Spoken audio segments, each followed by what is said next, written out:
Hey, g'day, it's Ray from Just Plain Interesting. How you going? And look where we are today. And outside the Pyroa RSA and Citizens Club. Now, we were thinking about doing this at Anzac Day, but they were really busy, which is perfectly understandable. So we decided to follow up because this very important historic building is vital to this town. And they've come up with some fantastic ideas to renovate it. So we're going to introduce you to the amazing president and tell you all about his passion for making this building strong and taking it to a whole new level and representing its history and what it's all about. Come with us. Okay, here we are, ready to meet one of the big guns. Not this one, John inside, but I thought we'd just dwell for a moment on this incredible picture that's been drawn on the wall here. This is the third mural in town that I'm aware of, but this one holds the most amazing connotations for the town, I think, because it's just, you know what the passion is behind any RSA, but the boys that were lost from these towns and surrounding towns are represented in this historic place. Anzac Day would have been a beautiful time to be here, but we're lucky to be here today instead. Hey, look at this. This is an Ehrlichen. Isn't that cool? These are really hard to get now. Apparently you can fit them to the front of your station wagon and pop through town, but it's not very well received. Come on in. Oh, but have a look at these. These are the lads that lost their lives here. You should never forget. Proud names and a proud town. Come on in, guys. Come and meet John. Okay, cool. Right, here we go. We're going to meet this famous fella. Right. Hey. Hello. Come on in. This is John. Okay. I've had the great pleasure of meeting him because he is the very passionate president of the Pyroa RSA. That's the PPP, isn't it? Anyway, thank you for letting us come. Okay. Well, welcome, Ray. Come on in. Excellent. Yes. Alrighty. Okay. Hello, mate. This is George, our past president. Oh, hello, George. How you going? Ray. Yes. We're going to put you in the movies today. Are we? Yes. Yep. This movie star today, George. Yep. We're going to show the public that don't know what the RSA is going to do to the upstairs, and see if we can help you raise some funds to bring the renovation to life. Oh, that'd be good. Aye. Okay. Now look at this historic foyer. This is the original entrance to upstairs. All right. So when was this building built, John? 1926. 1926. So there was an RSA in town prior to this building being built, is that correct? That's correct. The RSA started in Pyroa in 1919. All right. And it was called the Returned Soldiers Club. And it was soldiers coming back from the First World War who set up the club originally. They purchased the site in 1919 from the Crosby family who owned it. There had been a hotel here previously, built in 1893. A very large two-storey wooden hotel, had 22 bedrooms. It burned down in 1912. In 1908, they voted in prohibition in the Ohunamuri area. Oh, that's shocking. So, yeah. So the hotel became a boarding house, and unfortunately one of the boarders went to bed with a lit cigarette, burned the hotel and himself down in 1912. So the RSA, what was saved was a sample room where our current car park is out the back. That was originally used for the travelling salesmen to be able to show their goods to the township and to the local businesses. And the Soldiers Club moved in there in 1919. They resold the property back to the Crosby family in 1925 when Prohibition was lifted. And in 1926 they built this hotel here and called it again the Royal Mail Hotel. Oh, really? Yes. So the RSA continued in the sample rooms as their club rooms until the War Memorial Hall was built, and they were supposed to go upstairs there, but upstairs was never built. So they had their club rooms under the stage in what was, I think, colloquially called the dungeon. Under the stage. Yes, under the stage. In early 1970s, they purchased a property across the road here, the main road, and wanted to build a new club. They approached the breweries, and the breweries said, look, rather than us give you finance for that, how about you buy this building off us and we'll do it at a good price of $35,000. Oh, what a bargain. Oh, so I'll say. Yeah. I'll say. So that was formalised in 1973. Right. In 1975, they built the games room out the back. Unfortunately, the means of egress upstairs is not sufficient to meet modern fire regulations. So upstairs has not been used in any great way since the club took it over. In 75? Oh, really? Yes. Oh, right. There was a manager's quarters up here for a short time, but even that had to be safety issues. Yes. So perhaps we should go and show you upstairs. Sounds great. Right. I'm looking forward to that. Thank you.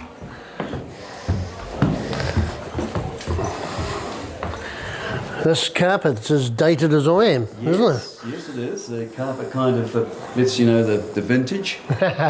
And of course it's private in here. If you want to come in here, you have to apply at the bar. Oh, right. That sounds fair. Yeah. Well, I don't want to spill my beer, you know. After you, sir. Thank you. Yeah. There was a wall in here originally, and this was the lounge. All the rest of upstairs was bedrooms, toilets, bathrooms.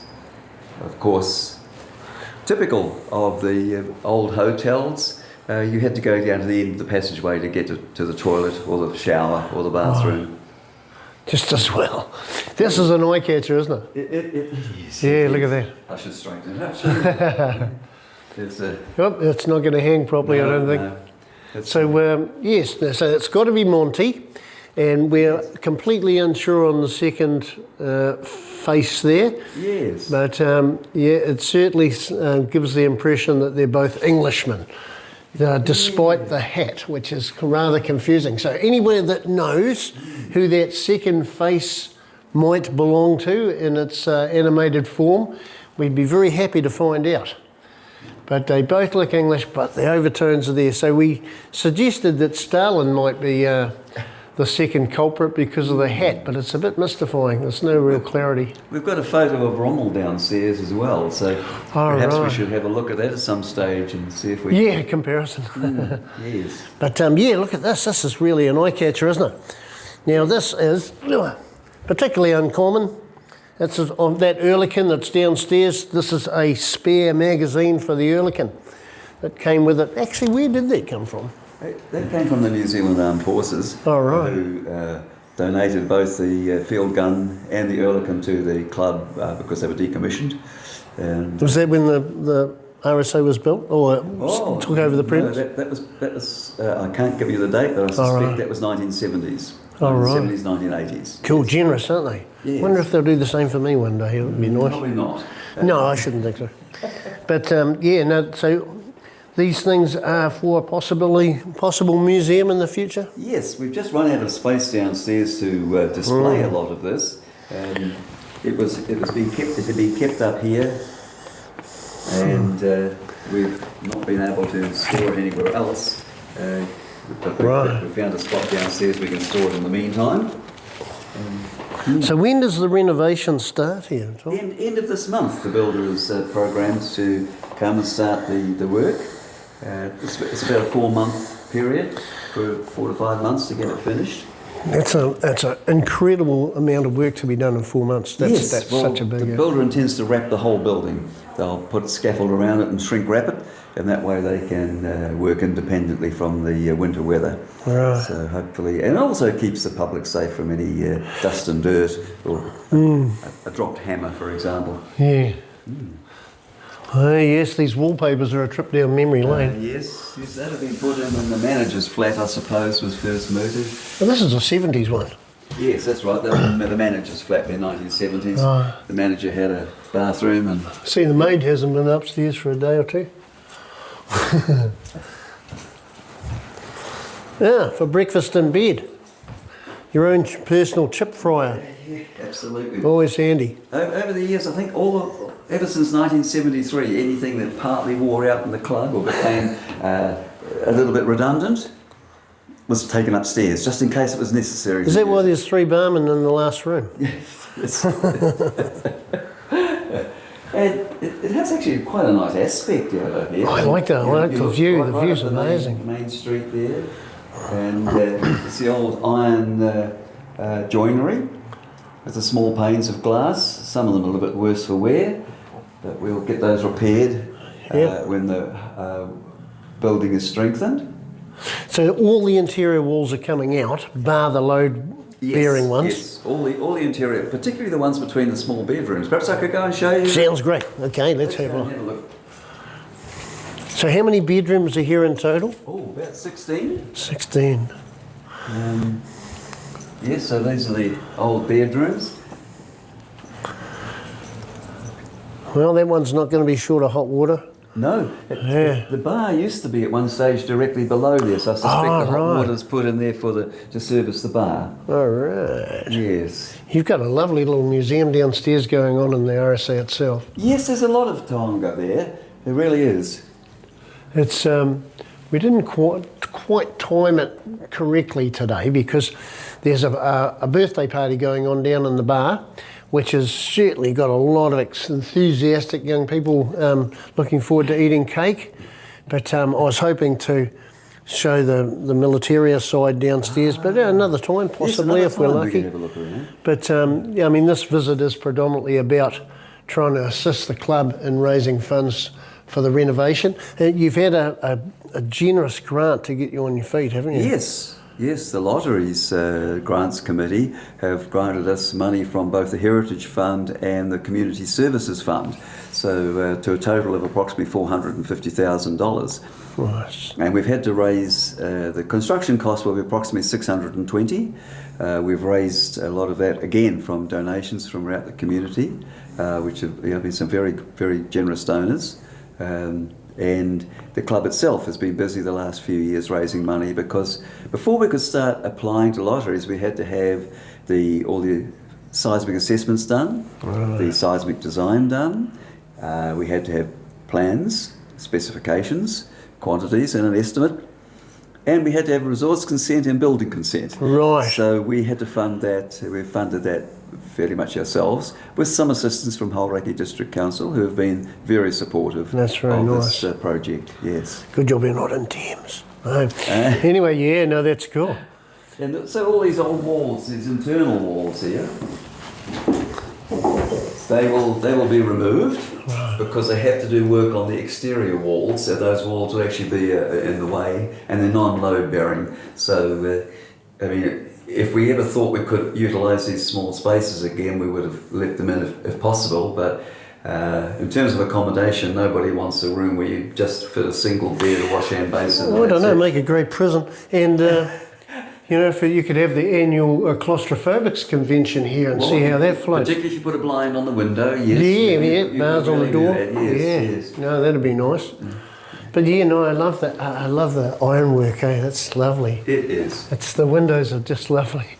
I'm so glad they're staying. But that's the beauty of the Historic Places Trust, isn't it? It's an historic listed building, so we cannot change the external appearance at all. Right. And in fact, they were even very keen for us to keep the likes of the removed floors, even though you can't see them. But there they are there. Yeah, no, that's beautiful timber, and there doesn't appear to be any bore or anything. No, it's all heart timber, I think.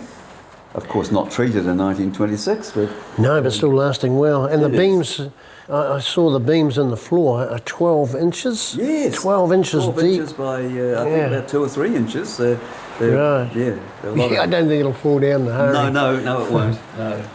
The major concern was if we had a large earthquake, the frame required the brick infills as the stiffening, and the problem was we had 2 separate brick walls just tied with some wire ties, and separately they're not strong enough to withstand the shake from an earthquake, and they would fall out, and then the frame would not be stiffened enough, and it would fail at the joints. So, but they've come up with a very good method of pinning the 2 walls together using Python screws, so it'll act as a thicker, stronger wall. Oh, really? Yeah, so we don't have to put any external bracing, like big steel braces or anything. Oh, cool. Yeah, it's good. Well, it must have been considerably cheaper as well. Oh, yes, because our first estimate to do the original style strengthening was well over $1 million. Right. So yes, it's down.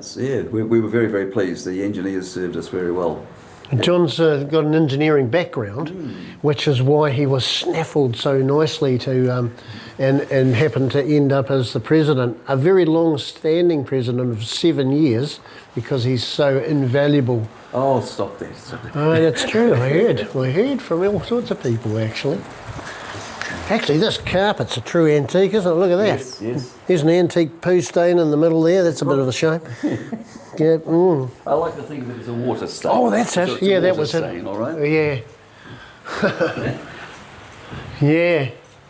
I met a paper hanger that used to hang paper like this. When you'd finished, it looked like that. But look at the height. The height here is Yes. really quite... Yes. It leads itself to all sorts of things. It does. And it's going to be a brilliant, exciting development, isn't it? It's really good. It's really a matter of it's a process. I mean, first we must get the building strengthened. Right. At the same time, we're getting a new roof. Yeah. And downpipes, etc. So we make the building sound and waterproof. At that point, we then have to address how we're going to do something with upstairs here. The club, of course, like all clubs, we're financially sound, but we don't have a lot of excess capital Right. to invest in something like this. Yeah. Now I've got in front of in my shop, down the road, we've got a donation box that stands about this high in front of the counter. And all the donations will come to the Pyro RSA to help them in their quest to make this place even more amazing. It's all about respect and the honour of the boys that left. It is. The club now is supported primarily by associate members. We have about 50 service members, but it's still very much about keeping the Anzac spirit alive with the Memorial Days, and also assisting the veterans, supporting veterans, particularly as they age. Yes, Right. and they have needs. Yeah. So you originally, did you tell me that you had 500 members in the RSA and when it was first instigated? Just at the end of the Second World War, they had 500, Oh, right. 500 service members. Yes, there was no such thing as associate members back then. No. You had to have been a serviceman, and yes, they had 500. And that the club was not you explained it to me prior, that it was a satellite club, was it? Thames was a satellite, yes, Natir, yes, etc.? yes. In 1919, when I said the RSA here started, in fact it was the Hauraki District RSA, and this was a sub-branch. Right. As was Natir, I think there was one at Kirapehi, there was quite satellite clubs all round. Right. And it didn't become a full independent association until the middle of the 1960s. All right. Now, I've raised a suggestion that amongst the many things that might happen here is a conference room, isn't it? Yes. Which will be really well utilised, I think. But I raised a suggestion that I might be able to assist by putting a small museum here. I know you've got some amazing exhibits downstairs, and because I've got a personal collection that I really love, but no one sees it. Right. So I'd rather have it on show here, if it was acceptable to the board or whoever. But anyway, we can pitch that at a far later date when the building's glowing again. But yeah, no, I think it's an incredible project, and I'm really excited, and I'm sure the population is too. It's something that we're just going to have to monitor right through. Well, it's quite an iconic building in the middle of Pyro, and it's looking rather tired. So yes, as part of the strengthening, we also get the completely outer facade all painted and cleaned up. Right. Because with all the drill holes from the pins that go in there, of course, they will all have to be plastered in a new coat of paint. Right. Well, that's appropriate, getting plastered in the RSA. Not anymore. Oh, no. Right, no? Oh, no. okay. First of all, it's no longer socially acceptable. No. And secondly, the licensing laws don't allow it. Oh, right. Well, that's fair enough. We, of course, abide by the licensing laws very closely. That's why you've still got a licence. And also, a nice thing that's happening is that the old mural that you see in the front. Oh, yeah. That, of course, has to be painted over because that wall seeps water through it, so it has to be sealed. Oh. And council have very generously granted us the money to get a brand new mural painted there. Oh, by excellent. professional mural artists. We just opened the video clip with showing that mural. Yes. I always stumble over the mural thing, Yes, but okay. over that picture, so I'm glad that's going to be reinstated and freshened up. That's exciting all by itself. Oh, I think the whole place will get a very good lift in terms of its looks, and when we're finished, yes. Yeah, no, it's excellent. Thank you very much. Great. It's an honour to spend time with you. Thank you Very much. Thank you for the opportunity. It's and gonna be I enjoy good. your enthusiasm too, by the way. Yeah, we just need to find a lazy $500,000 when we're finished, and we'll get this upstairs done. Heaps of those lazy ones around. I do have another idea I want to bounce off you, but I'll tell you off camera. Okay. Anyway, thanks very much for watching. Yes. Thanks for meeting this amazing man who you probably already knew if you're a local, because he's a legend. But whatever you do, follow the progress of this building, because it's going to make Paira even prouder than it is now. So all the best, and we'll see you soon. Thank you very much. Thank you, mate. Cool. Okay, and like the lucky lads that survived, we made it outside, okay? So we just wanted to say that there's things in that building that most people perceive as rubbish, right? Or we don't, okay? The Axminster carpet on the floor upstairs, I've suggested to John, if he wants to bounce it off the committee, they could actually sell that on Trade Me, and we'll keep you posted on such things, because that's a time capsule. That carpet's been on the floor since 1970, when the building was, well, earlier than before the building was shut. So if you've got a retro house and you want a unique piece of history, apart from the carpet, that's the provenance of where it comes from. So think outside the square, because that's the best way to get the best result from your life. Not to be conventional, just to be interesting and exciting. And the world's what you make it. Let's make it a better place, and let's look after these folks, because they deserve it. Thanks for listening. Have a beautiful day.